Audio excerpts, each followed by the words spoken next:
666, Thrash Fkn Metal.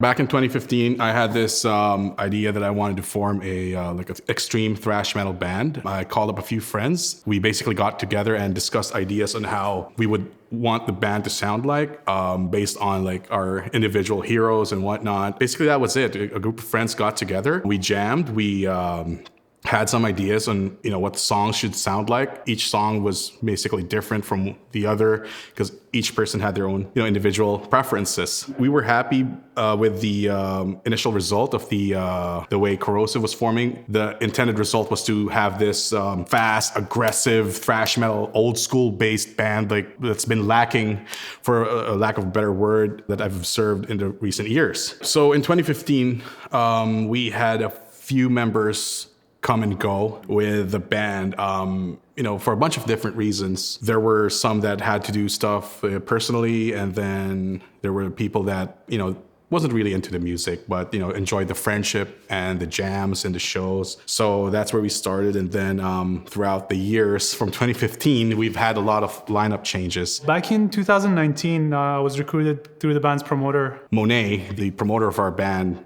she's also acting as our manager, got in touch with Kaveh, the drummer, who she had played with in her old band. And the band was looking for a drummer, so I ended up joining. And, introduced us, and, we got along so well that, he wanted to join the band. Our first priority was jumping into the live shows and doing a bunch of those. We ended up working on the recordings that they had. They had guitar tracks for an EP, so I ended up running those sessions and recording. And then from there, we still had the old members. The bassist was the first to leave, Radek. He has wife and children, and he works full-time as a contractor, so he just didn't have the time for it. That's when we ended up bringing Carlos in. So the first call I had was in late December of 2019. After that, I got a call from Daryl, who was a guitar player at that time, asking me, hey, are you available? You want to join this band? At first I said no, because I didn't really have time at that time. They did mention having a show, but I was like, okay, I'll let you know. Let's see what's up. Kaveh I knew because we've been in 2 bands before I joined Korrosive. Since 2007, so I know him from way back. That being Balgre's Cry and Necrodias. January 2020, we had our EP show coming up. Call him a week before the show was going to happen. It's like, guys, find a bass player yet? He says, no, we are going to do the show without a bass player. And I said, no, fuck that. Send me the songs and I will do them for you. I am part of Korrosive now, and I never looked back. And then after that, Jack was recommended by Kaveh. We were looking for a second guitarist because we only had one. And we always felt like the part of the chemistry of a thrash sound is the synthesis between the 2 guitarists and how they bounce back and forth. So Christian our previous guitarist, was already writing some songs. And I brought Jack in because I was in a project with him from before, with Protocol. I got joined into Korrosive by Kaveh Afshar. I had heard about him playing drums for a thrash metal band that he joined in 2019. And they did a little EP. And then he was saying Korrosive has a show in May. Would you like to play guitar for it? And I said, sure, I'd love to, play in a thrash band, at least for a show. This was in March, right when the coronavirus pandemic was breaking out. Months go by, obviously the show's canceled. And then I asked him hey, am I in the band? And he's like, yeah, you didn't know? I'm like, oh. Okay then. And then from there, the rest was history. Yeah, that was actually, I was sort of the catalyst for those 2 members joining in. The writing process was me learning the 4 songs from the EP. This was written starting in 2020 when Jack had just joined. Chris, the founding members, wrote some of the songs, and then, Jack would put his own spin on it, and they worked together for several of the songs. The first song for the album was Chaotic Evil. The second song was Slaughter the Preacher. That song is blast beats, in the chorus, necessary blast beats.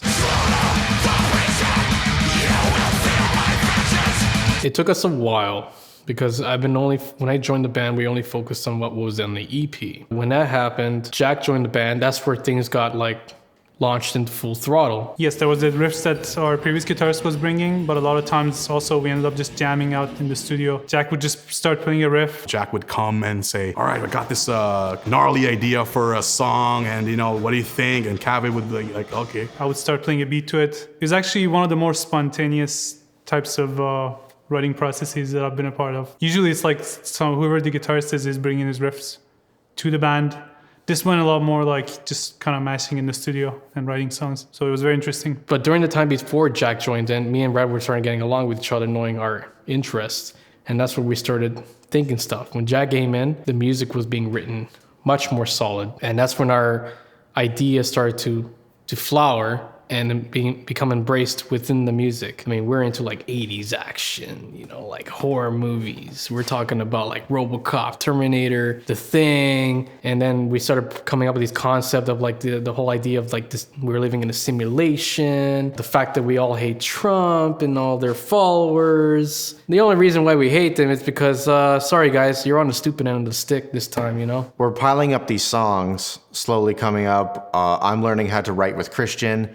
I'm learning the styles of the band members and their abilities. Halfway through it, I'm thinking, what if we re-recorded the songs from the EP and write a bunch of new ones, combine them together, and we'll call it an album? Like, okay. That was a huge catalyst for the songwriting of the band, honestly. It wasn't like, okay, let's do this. It was like, that's a very good goal to have. And it changed along the way because the final result of the album, there's only one song we re-recorded. Basically, we were punching one song after the other for entire 2020. And, you know, that's what we came up with Kaustic Hordes. Our intention with Kaustic Horde was pure, unadulterated thrash. I wanted something that would resonate not only with what we wanted, but throughout the thrash metal genre. Jack was like saying, no, man, you got to do it professionally. Like, you got to have like a guy that would know what to do with the songs that you record, so you can, you know, he can do justice to it. I wanted Korrosive to have a proper sounding, just balls to the wall, full length, like an actual thrash album, proper production, proper artwork, mastered, the whole 9 yards. It had to have a flow and everything. I wanted to make sure that everything was like set. Even Jack would brought it up too. He brought it up, the idea of like when he got Ben involved, it's like, okay, we're going an extra level here. We're making sure this thing is solid. I mean, my experience as a drummer, I should say, is a little bit more on the death metal side of things. So that's always going to shine through a little bit. But yeah, for this band, I always feel like the sound is just thrash. Uncompromising, heavy thrash with maybe slight pinches of other extreme genres. Like that old school vibe. But at the same time, we didn't want to just keep it at that. Like, there's a lot of old school based, you know, bands out there, but we wanted to put our own spin into it. So we wanted to put like some extreme stuff, like blast beats, like really caustic riffs and, you know, like blasting stuff. It stemmed from listening to the Melting From Within EP and how like just cheap it sounded, especially getting to know the guys. Hearing Kaveh play drums on it, he sounded a lot better at rehearsals than he did there. It was a lot of okay, good enough takes mixed together. Same with Rad's vocals. Rad didn't know what kind of vocal style he wanted to do, so they were all over the place on that. Our music evolved from what the EP was. One huge step.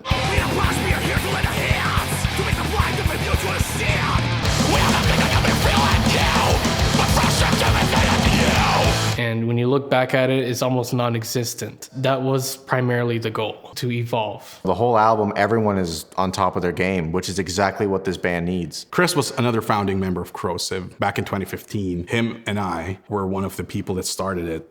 And then he was with the band throughout the years. Chris, when I joined in the band, he was a really cool dude. He was cute.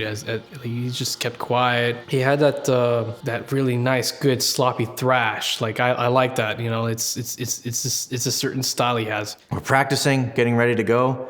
And then suddenly I get this phone call from Rad. He's like, hey, you know Christian left the band, right? I'm like, no. Like, he didn't give us a heads up. It came out of nowhere. He didn't tell us how he was feeling. It was just like this sudden depression, as he said. Like, I don't want to touch a guitar. It all took us as a big shock. Now, of course, it affected the songwriting process because, for one, he played solos and some parts were obviously done by him and not Jack. Jack, though, he picked up pretty quick when he worked with Chris. He knew what was going on. At first, he was trying to get the tone, the writing style, all that stuff.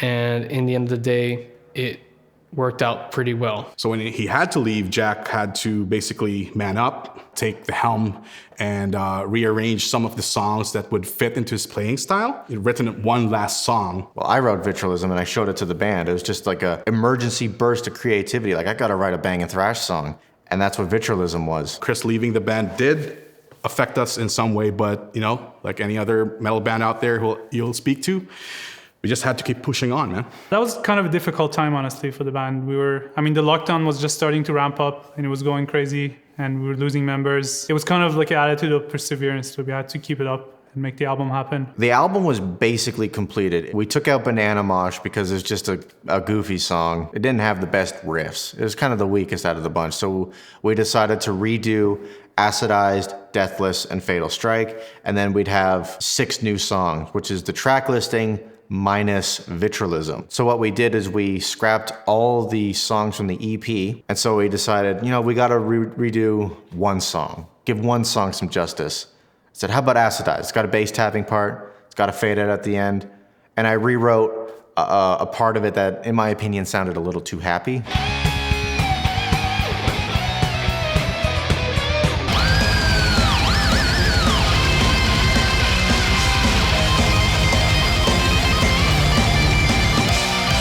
What that did is it made us reschedule booking recording. So instead of mid-November, it would be the end of January. They had everything pre-pro'd in a program called Guitar Pro, which was all MIDI guitar. Well, actually, me and Jack ended up sitting down and just having everything in Guitar Pro, make sure we have the clicks. It's basically like a really simple robotic skeleton of a song.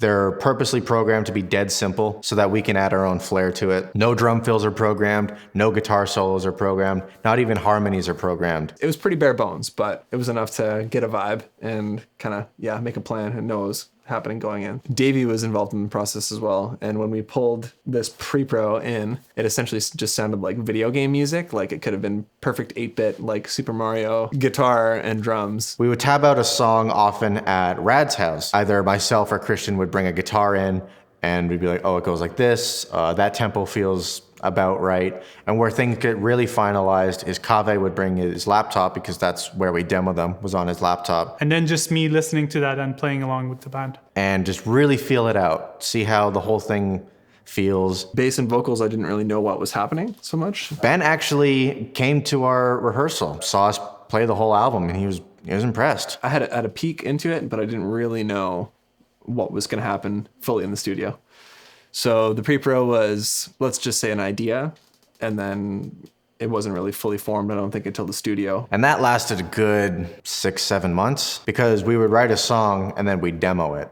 So we don't forget it, we have it, it's all ready to go. It's not like we wrote the songs and then demoed it and then recorded it. We would write, demo, play the whole thing, and figure out a track listing. That's very important. You gotta have a good album flow. Back before Jack joined the band, we had this idea like, we would do everything ourselves, and that was the result of the EP that we had prior to the release of this album. Like, as soon as Jack got into the band, it was just like, it kicked up into high gear because we finally got things moving. I was still trying to get my bearings around the tone, the attitude, and where it was going. But with Jack, it really helped, really honed in to the sound. It took me some time, but it helped me like, okay, this is where we're going. I'm going full throttle too. Let me tell you about Ben. Ben Erickson from Victoria, BC, basically produced the whole thing. Jack introduced us to Ben, and that guy knows his stuff. I used to play guitar in a rock band called Pterodactyl Problems. Back in January of 2020, we recorded a 6-song cover EP. One of them was Sad Statue by System of a Down. And that song's got double bass, trem picking, blast beats.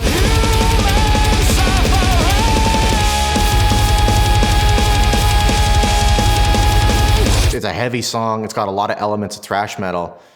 And I thought, wow, he did a stellar job producing this. He can easily do a thrash metal record. So I hit him up, I was like, do you have time available at the end of the year to do a thrash metal record? It's gonna be 9 songs. What do you think? He said, absolutely, I'm down. I was very hesitant about it, so was Kaveh, and then Jack said, look, listen, I have this project that I did, and then here's what it sounds like. And me and Kaveh were just blown away by it. I was like, holy fuck. Like, this guy we would be dumb not to go with him. And then, that was the rest of it. Like, he introduced us to Ben, and we heard what Ben was doing, and it was like, crap, man, this guy's amazing. Working with Ben was a delight. Absolute delight. Day one of recording, well, more like the first 2 days. I think it was a day and a half for drums. We started off like with any band, like drums. We dropped the drums off at the studio the day before, and what that includes is setting up and also a lot of mic placement too. Our drum recording setup is usually anywhere from 10 to 16 mics. I just used my Yamaha Beach Custom kit. We ended up making a franking kit out of all the cymbals that were laying around and everyone had. Testing out the new ride. Kaveh was really, really well prepared. We started with Kaveh first with the drums and everything, and with Jack doing the the dummy tracks for the guitars. For this particular record, they were going for more of a natural drum sound. In the thrash subgenre of metal, it's still very aggressive and very punchy, but it's more natural sounding as opposed to like progressive metal or gent or something where it's very sampled and kind of like artificial and perfect. Thrash is more raw and natural sounding. We picked a mic setup based on that, and that kind of applied to the whole recording process. So same thing with guitars and bass and vocals. It was all more of this natural, raw, kind of like aggressive feel, but not an overproduced sound. Choosing that sound and going with it. Drums, drum recording in any scenario is just swapping out drums and picking what's right for the production. There you go. That's better. The snare drum we used was one of 4 or 5 we have kicking around, which was probably the big choice. And it was like a 3-inch deep, like a metal snare, very cracky, very, very punchy, but very, very small, but just seemed to fit. So we swapped 3 or 4 out, and that was the one. We went with that. And all of the drums were Kaveh's drums, which he brought in, and we rescanned them similar to any drum recording and got them sounding as good as we possibly could, and then captured them as naturally as we could. But yeah, the recording process was like a natural, aggressive, punchy, thrashy sound. It didn't feel rushed, even though we did it all in 2 days, and we made really good progress. I really like the tone I got in this room, not in this room, but in this studio that we're here. What came next was a half day of rhythm guitar. The half day was necessary because Davey White, who I played in a band with, and Ben Erickson, our engineer, were editing drums, getting all the takes to be as best as they could so I can track to perfect compositions of good takes. Kaveh's fucking tight as fuck. He's a great drummer. We spent a good day getting tones, which is a blend of my amp and another amp rig. Got Jack's 5150 on the bottom and a trainer on the top. Both have their own pedal chains. As far as the recording techniques go, guitars are very simple. A couple mics on a cab and a DI. Had 2 tones going at once. Jack did all the guitar parts, like I mentioned, Chris being the other guitarist, having left the band prior to recording. I was really put on the spot. I remember I did the first 2 songs, Slaughter the Preacher and Burning Earth, in one day. The next day, I banged out the other 6 songs. Now, rhythm guitar you have to do twice, 1 for each side.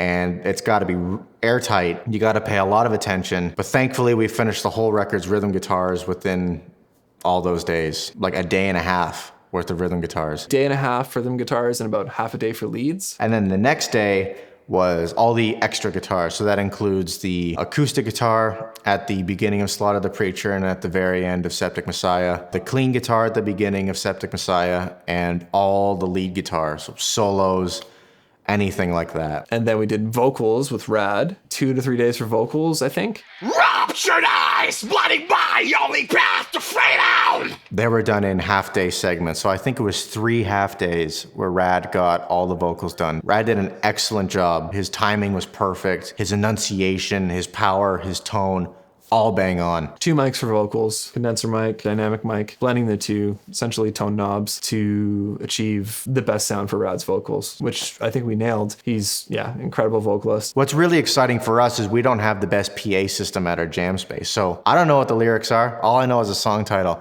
Maybe I can pick out a word here and there. Hearing him in a vocal booth with a proper studio, bringing his A game, That is really cool. We encountered some issues with Carlos with recording bass on account of him getting COVID. I did get COVID positive in early January, around the 10th to be exact. So that fucked some shit up. It just felt like one more thing that we got to deal with. So that pushed our bass tracking back. So essentially we tracked drums, then we tracked guitar immediately after that. From the beginning to the end, it was asymptomatic. That being said, we were scheduled to record mid-late January around that time.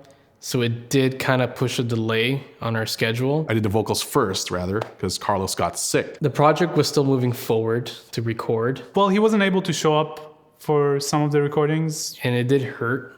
It did suck. But we worked around it so that I would be there. Honestly, the whole process of doing this album ended up being like just waiting it out and going through one crisis after another. And we're waiting and waiting and waiting to get a doctor's order. It's like, okay, he still technically has COVID, but he's not infectious. Respectfully, they took their time until make sure I wasn't sick at all. I did take my quarantine time. After the third week, that's when Carlos came in to do the bass. Bass was last. We still took precautions. We put him in this corner room. So there's the mix room and then the live room. And then there's this little corner door, which was actually a vocal booth. And we stuck him in there. I wish I recorded on the bass I wanted to choose, but unfortunately I didn't get to use my red bass. It was out of tune. It needed a setup. It's like, hey, what's up with that red bass? It's not staying in tune. The action was all out of whack. It was interesting because that was supposed to be the bass that he was supposed to track it with. And then the tapping part in Acidize was supposed to be on the active bass that he brought. Based on the pandemic,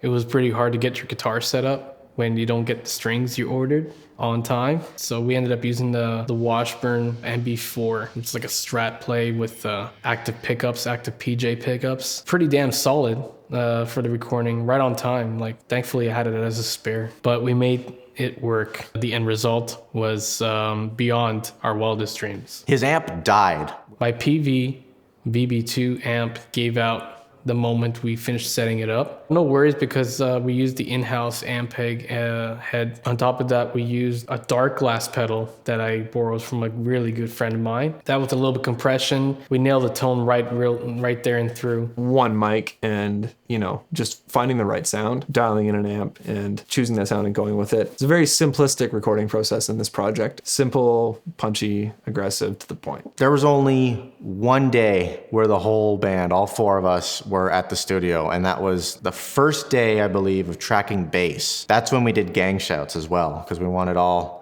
of us here. We did gang shouts for Vitralism, and we did gang shouts for the ending of Hijo de Puta. A little unfortunate that the one member who can speak Spanish in the band told us how it's really pronounced after we did vocals. Carlos doing bass last, didn't really affect us in sort of a negative way. We just had to switch things around. And in the end of the day, we got it done. Thankfully, with proper communication and teamwork, it became a masterpiece with given time. But we got through it. All in all, very fast tracking, minus the hiccups with bass not being able to be done second. But generally, yeah, very fast tracking. The process was like a breeze in the wind. So the album art, pretty cool, isn't it? Carlos is the artistic one in the band. He's got this ideas of what, hey man, I think we gotta have this thing with a guy with a gun and everything. It's got this cyborg thing going on. You know what I'm saying, man? It's like, yeah, man, I know what you're saying. Me and Red were big 80s action, fanatics. But we got to find a guy that, knows how to do this shit, And it's like, so me and Jack were like, okay, we got to look for an artist, but who? We're shopping around and there's this guy from Australia that was really good. He did the EP cover, but he was like, man, I can't do this because my process is I'm more into a subject type of thing rather than a scenery sort of thing. And it's like, oh crap, what do we do now? Me and Jack, we were shopping around and online. We found this amazing artist from Indonesia. And then we communicated with him okay, this is what we got to do. It's say no more. And then a week later, he comes up with this amazing draft, and it's this guy got it down. This is what we wanted, and that was it, That was it. This guy did it. The album cover actually came out just before halfway through the song process was done. When we got the glimpse of the album cover, I came up with more ideas to match that, and it just mailed right through. We went through 2 months of song process to complete the album, and it went like a masterpiece without resistance. It's fitting with the sound of the band. It represents that apocalyptic thrash aesthetic. Again, I think it captures the essence of the album in the way I was saying, just pure, unadulterated thrash. There's a little bit of a piece sales, but who's buying vibe in the general artwork, which I appreciate. I'm actually working on the back cover, so I'm gonna keep it in the same theme, same color balance. After recording Kaustic Hordes, we were blessed with having Derek on board. We had to go through this audition process for the next guitarist for our band. I did put out an ad. I found Korrosive on Kijiji. When I got a hold of Derek, let the boys know. I saw their ad and I reached out to the members. Derek wasn't the first guy who hit us up. We were talking with another guitarist. He was from Niagara. At the last minute, Derek emails us. We're like, we already kind of got our eye on someone. We checked him out. We saw his Instagram, and in his description it says thrash till death. We're like, okay. That's hard to come by. Auditioning Derek was like, we wanted to hire him on the spot. I'm not going to tell him that right in front of his face, but right on the spot, we were like, okay, all right. Derek, like Jack messaged Derek and it was like, all right, dude, it's easy to learn songs eventually, but can you like send us a video of you, playing along to like Raining Blood from Slayer? The audition was do Raining Blood in D standard.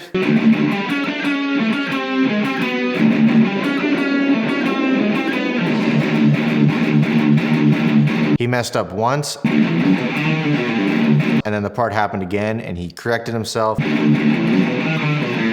Really good, solid, tight rhythm player. I sent it to them and they liked the tape. So I came in and they showed me the songs. I went back and I practiced them. Within a couple weeks, I was in the rehearsal room with them. And then we brought him in to rehearse. He used our gear. Holy fuck, this guy's amazing. He did a stellar job. There was like a 2 or 3 week gap where we couldn't rehearse. We sent him 3 of the songs from Kaustic Hordes, and then he comes back and he plays them better than me. I was fucking up more than this guy was. I was like, holy shit. we say he gets it down. He doesn't make even one mistake. And Jack was like saying, dude, should I hire him right now? I was like, no, come on, just one more. Like, holy shit, this guy's fucking good. He knocked it out of the ballpark. It was a home run. Come on, I mean, I love the guy, but one more. And then the next jam, the second audition, was that, okay, he got all the songs. He's got a headbanging attitude. It was really good to watch at first. And to watch him a second time, I said, no, like, we all agreed, this guy's in. This is it. Within a couple weeks, I was a member of the band. It was like, bar none, like, this kid's got it. It was very easy going, honestly. It was one of the best experiences I've had as far as getting a new member. Because again, Jack and Carlos, I already knew when they came in. Derek we just found him online, but he's very good. He's obviously been playing guitar for a long time. He's very educated on the music. He has the attitude. He has that angst, the energy. And he's serious about his craft, which is the most important thing. Just feels like one of us, so he's part of the Korrosive crew now. And we had this, camaraderie that we were looking for. Because, we take our music seriously, but we also, we're like fun-loving guys, man. We want to be able to mesh well with a guy that's going to be in our band. We want to have a good relationship with him, not only as a band member, but as a friend. Because that's one of my tenets in the band. You can't be just a good band member. You got to be a good friend. You can't be an asshole in the band. You can't have an ego. And Derek fit everything. He's an amazing guy, and we're happy to have him in Korrosive. All around pleasure. Yeah, I love Korrosive's music. It's my kind of thrash. I've always wanted to play thrash, and it's been hard to find a lot of people in the city who like the same kind of music, so I'm glad that I'm finally with some guys that are straight up, pure, unadulterated Thrash Fkn Metal.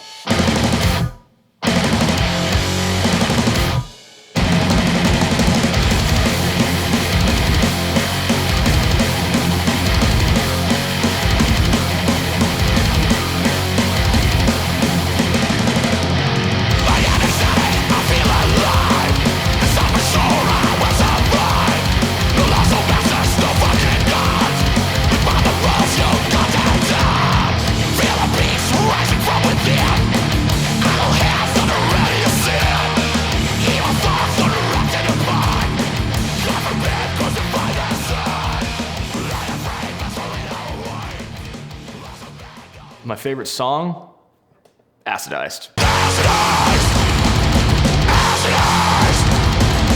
My favorite song? Damn. I almost thought it was Terminal Violence.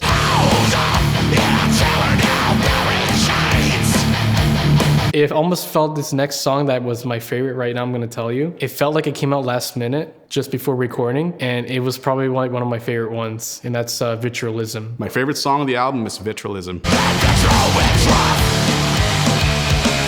which was the last song that was written for the album and was written by Jack. The reason why I love it so much was because of the amount of time that we had prior to recording, that we were crunched for time, but we were able to come up with this absolutely crushing song in such a short amount of time that it just made me like go, whoa, like I'm really with like talented band members here and like talented friends that like had the same vision that I've had, that I've wanted for so long, and now I finally have it. And that's what Vitrilism represents. That's why it's my favorite track. I really like Slaughter the Preacher because it's a very strong opener. And I also like the closing track, Septic Messiah. Septic Messiah.